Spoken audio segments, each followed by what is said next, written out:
Psicología Social, Unidad Didáctica 8, la conducta de grupo. La primera definición que podemos dar de qué es un grupo, se define grupo como el conjunto de dos o más individuos que se relacionan y son interdependientes y que se reunieron para conseguir objetivos específicos. También, en una segunda definición, podemos expresar la pluralidad de seres o cosas que forman un conjunto. Y también podemos llamar grupo etimológicamente, hacer referencia a Knoten, del alemán nudo, grano, cruce de individuos, fusión.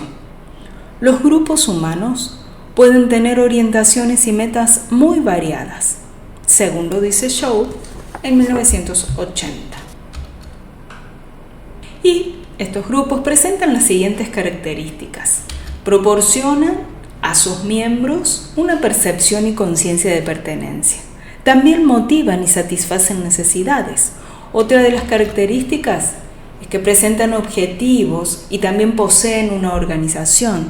En su ámbito, los miembros son interdependientes y generan una interacción entre los miembros. La pertenencia a grupos forma parte de las motivaciones humanas.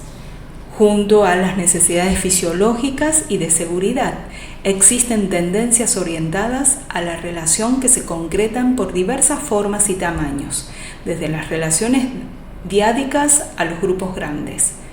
Y en general, las relaciones interpersonales ayudan a la supervivencia, dan calidez y color a la vida, satisfacen las motivaciones de pertenencia, facilitan la aceptación social y su práctica hace más competente a la persona para mantenerlas.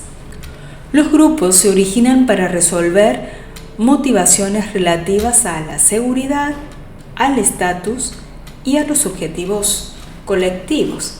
Si mencionamos a la seguridad, al unirse a un grupo, los individuos reducen la inseguridad de estar a solas, se sienten más fuertes, tienen menos dudas personales y resisten mejor las amenazas cuando pertenecen a un grupo. Respecto al estatus, podemos hablar de la autoimagen, donde los grupos infunden en las personas sentimientos de valía, es decir, además de comunicar una posición a los foráneos, pertenecer a un grupo también fomenta la sensación de valer a los propios integrantes. Si hablamos de pertenencia, los grupos satisfacen necesidades sociales. A las personas les gusta el trato frecuente al que se prestan los grupos. Para muchas personas estos intercambios en el trabajo son el principal satisfactor de sus necesidades de afiliación. Y por último, respecto al estatus, tenemos el poder, que es la acción de un grupo que consigue a menudo lo que no puede el individuo solo. Y hay una fuerza en esta suma, ¿no? Y los objetivos colectivos. Hay en ocasiones en las que se requiere más de una persona para realizar una tarea, cuando hace falta reunir dotes, conocimientos o fuerza para terminar el trabajo. Y en tales casos, la administración recurre a un grupo formal. Refiriéndonos a los tipos de grupos, están los grupos de referencia, con el que una persona tiende a identificarse por considerarlo especialmente relevante en la forma de sus ideas, valores y actitudes. Los grupos sociales y recreacionales son orientados a tareas temporales y con objetivos bien definidos. Grupos formales que se dan en el contexto de una organización y los informales que responden a necesidades de contacto social que se desarrollan afuera de la organización. En general, los grupos pasan en su evolución por una secuencia básica que denominamos modelo de las 5 etapas del desarrollo de los grupos. Ahora bien, en estudios recientes se indican que los grupos que deben realizar tareas específicas en un tiempo determinado siguen un esquema diferente. Pero el modelo de las 5 etapas, que los grupos pasan por estas 5 fases y son, en la primera etapa es de formación, que se caracteriza por una gran incertidumbre sobre el propósito, sobre la estructura y el liderazgo del grupo. En la segunda etapa, de conflicto, se distingue precisamente por los conflictos internos que en ella se dan. Los miembros aceptan la existencia del grupo, las personas se resisten a las restricciones que les imponen a su individualidad. En la tercera fase se trabajan relaciones estrechas y el grupo manifiesta su cohesión. Se despierta un sentido agudo de identidad y camaradería. Esta etapa es de regulación, que se da por concluida cuando solidifica la estructura del grupo. En la cuarta etapa es la de desempeño. La estructura en este punto es completamente funcional y es aceptada por el grupo. La energía de los integrantes ya no se dirige a conocerse y entenderse, sino a realizar la tarea que los ocupa. Para los grupos de trabajo permanente, la etapa de desempeño es la última de su desarrollo. En cambio, tratándose de comisiones, equipos, de fuerzas de tareas y otros grupos temporales que tienen una tarea limitada, queda una fase de desintegración. Y en esta etapa, la de desintegración, el grupo se prepara para disolverse y su prioridad ya no es un desempeño superior, sino que se dirige la atención a las actividades conclusivas. Los integrantes responden a diversas maneras, mientras que algunos están animosos gozando de los logros del grupo, otros se entristecen por la pérdida de camaradas y amigos ganados durante la existencia del grupo. Muchos intérpretes del modelo de las 5 etapas suponen que el grupo hace más eficaz a medida que pasa por las primeras cuatro fases. Y aunque esta disposición sea verdadera, lo que hace que un grupo sea más eficaz es más complicado de lo que este modelo indica. En ciertas condiciones, conflictos intensos acentúan el desempeño del grupo. Así, esperaríamos que en tales situaciones, los grupos que se encontraron en la segunda fase superan en desempeño a los grupos que se encontraran en la segunda etapa y superaran en desempeño a los grupos que se encontraran en la tercera y cuarta etapa. Aparte, los grupos no siempre proceden claramente de una etapa a la siguiente. De hecho, en ocasiones transcurren al mismo tiempo varias etapas, cuando los grupos se hallan a la vez en la etapa de conflicto y en la de desempeño, por ejemplo. También los grupos llegan a retroceder a fases anteriores.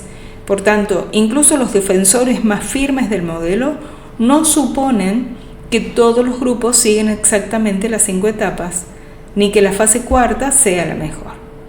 Otro problema del modelo en lo que atañe a atender y entender el comportamiento en el trabajo radica en que omite el contexto de la organización. Por ejemplo, en un estudio de la tripulación de un avión comercial se encontró que en el plazo de 10 minutos 3 desconocidos fueron señalados, para volar juntos. Por primera vez se convirtieron en un grupo de alto desempeño. La explicación del acelerado desarrollo de este grupo está en el sólido contexto de la organización que rodeaba las tareas en la cabina de pilotaje y que proveía reglas, definiciones de tareas, información y recursos para el desempeño del grupo. No tuvieron que trazar planes, asignar funciones, decidir ni discutir recursos, resolver conflictos, problemas ni establecer normas como se predice en el modelo. Entonces va a depender de cómo es el grupo.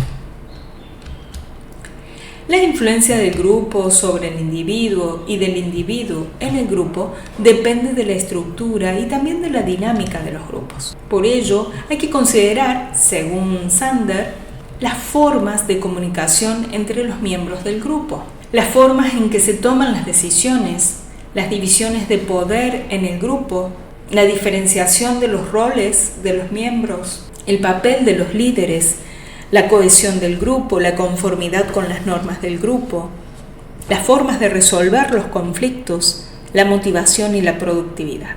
La influencia del grupo sobre el individuo se ejerce en el proceso de integración social que se da en su seno. La influencia es un proceso de relación entre dos entidades sociales, una que la ejerce, el grupo, y la otra la recibe, el sujeto. Introduce una cierta previsibilidad de las conductas de los miembros.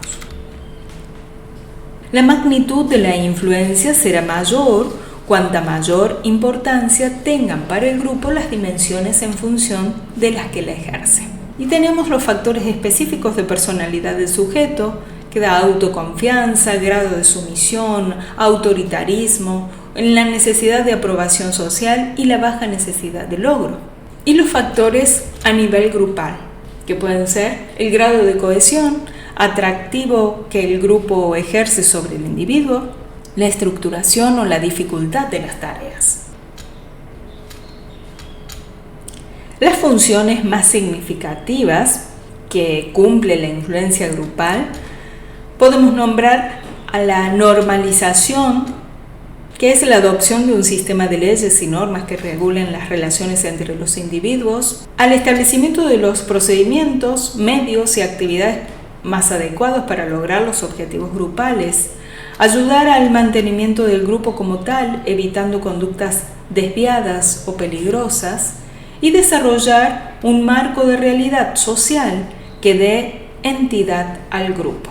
Y se han formado modelos teóricos para explicar los procesos de influencia grupal. Y hay dos modelos. Uno habla de la influencia del grupo como un mecanismo de reducción de la incertidumbre y el otro como un proceso de negociación. El primer modelo es el de carácter unidireccional. El agente que ejerce la influencia constituye una mayoría para la consecución del control y se considera necesario la formulación de un sistema normativo.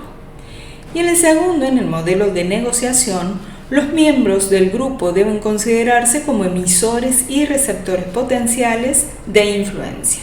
La función básica del grupo no es lograr el control social de sus miembros, sino lograr el cambio social.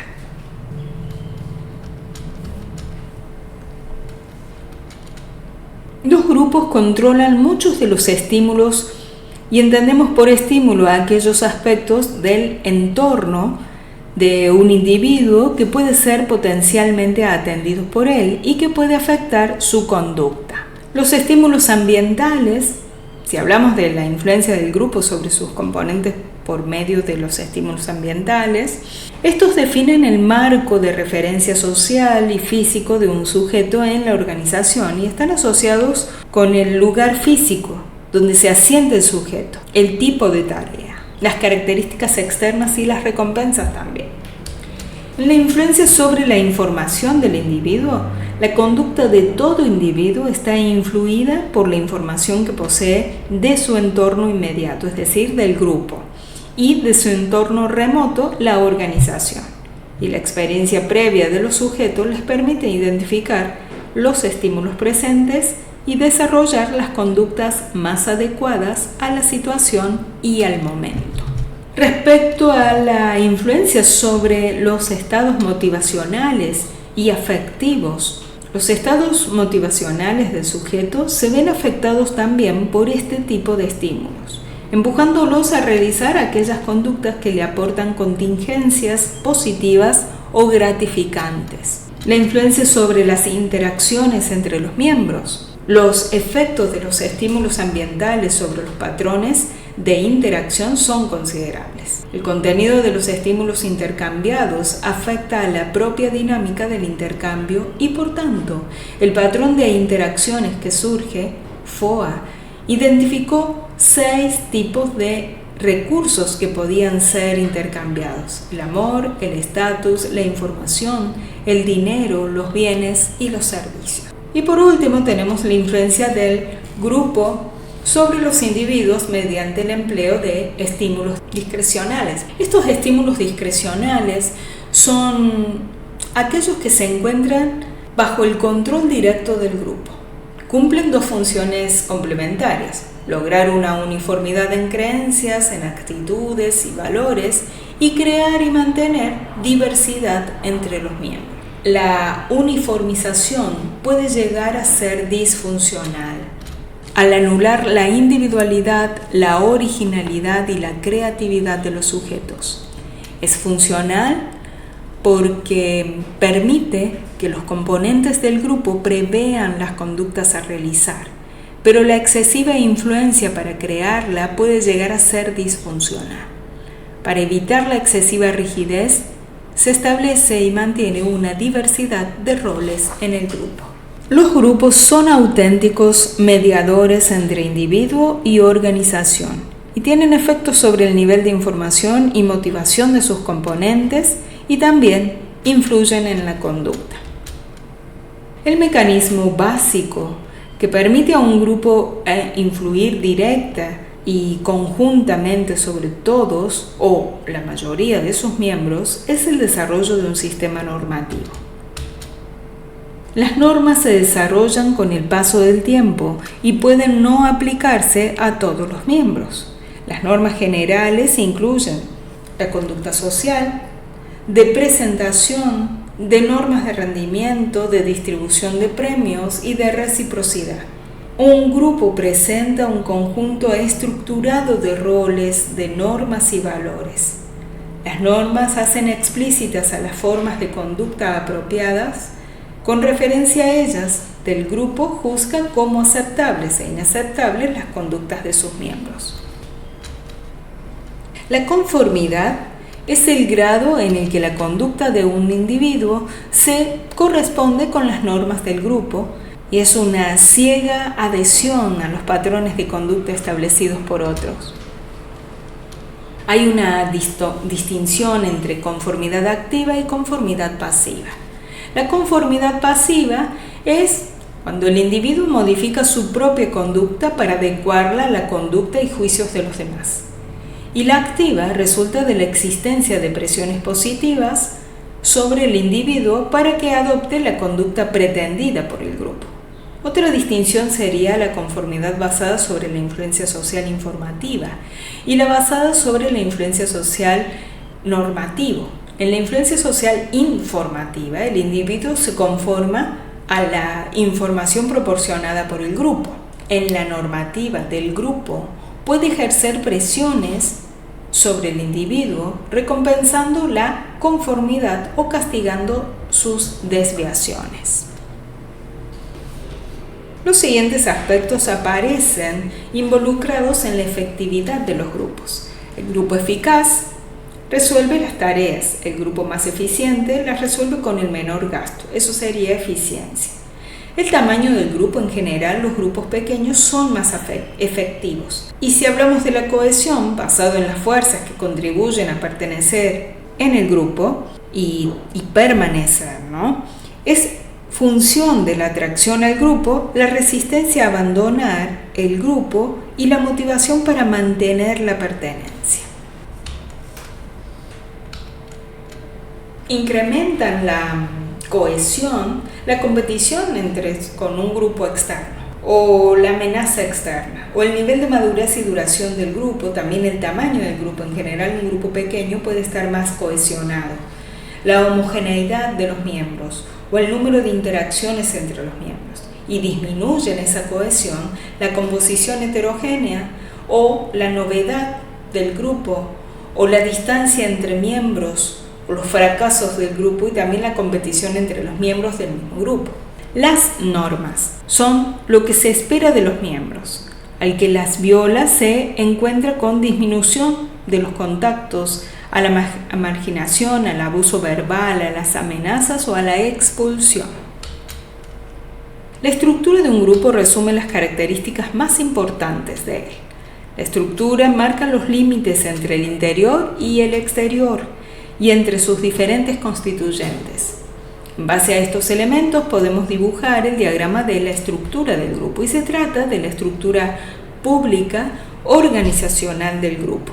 La estructura pública individual especifica las personas que ocupan estos roles en un grupo u organización real.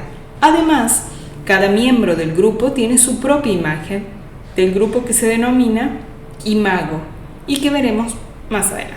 Hay tres estructuras básicas. Una es el grupo simple, la estructura del grupo compuesto y la estructura del grupo complejo. Las fronteras son más o menos permeables desde abierta, que se puede atravesar libremente, a cerrada, que impide toda entrada, o sellada, que impide toda salida. Está la frontera externa y la frontera interna. La frontera externa es la distinción constitucional, psicológica o espacial entre el ambiente externo y los miembros del grupo. Es por tanto lo que delimita las formalidades que hay que cumplir y criterios que hay que satisfacer para entrar o formar parte del grupo. Y respecto a las fronteras internas, es la distinción constitucional, psicológica o espacial entre los miembros o entre miembros y líderes o entre los líderes. Es lo que delimita las diferentes funciones y áreas dentro de un grupo. La frontera mayor interna es la que separa el liderazgo de los miembros. Las otras fronteras internas se llaman fronteras menores internas. Para el buen funcionamiento del grupo es importante que las fronteras sean funcionales, es decir, bien definidas y con una permeabilidad compatible con el rol a desempeñar. La autoridad en el grupo se supone regulada por dos elementos básicos, el liderazgo y el canon. El liderazgo se define como la capacidad de tomar decisiones a las que nadie en el grupo se opone y de aplicar las sanciones y recompensas irrevocables. Está al servicio de la vida del grupo para garantizar la supervivencia y buen funcionamiento.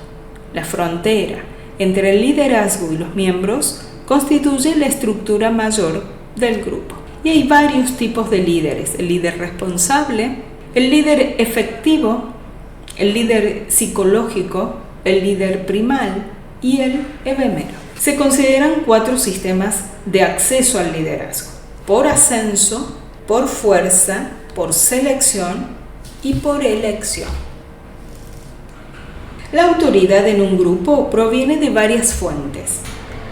La autoridad personal, que proviene de las características propias de la persona que asume el liderazgo. La autoridad organizacional, que es la que tiene un líder por ser representante de la organización determinada y se le respeta en función a la autoridad del grupo madre.